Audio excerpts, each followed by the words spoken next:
Hello, family. It's the end of 2025, the year of plenty, abundance, and overflow. It was a great year. Cars, houses, a lot of promises manifested in our lives. We're getting ready to exit.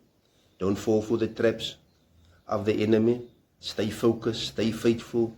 Keep your Bible reading up. Keep your prayer life up. Keep your sowing life up.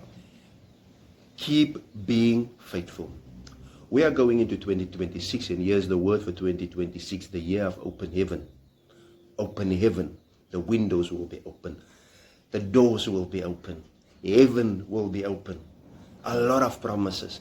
And when it opens, we will see the outpouring of Holy Spirit.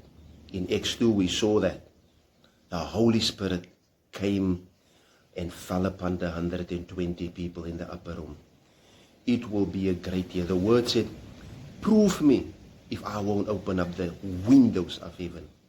It's going to be phenomenal. I want to thank you for all your support and your prayers, especially when I went through my health issues. Thank you. Thank you for your financial support. Thank you for your faithful prayers. In Jesus' name. Be excited for 2026, the year of open heaven. We love you. In Jesus' name, amen.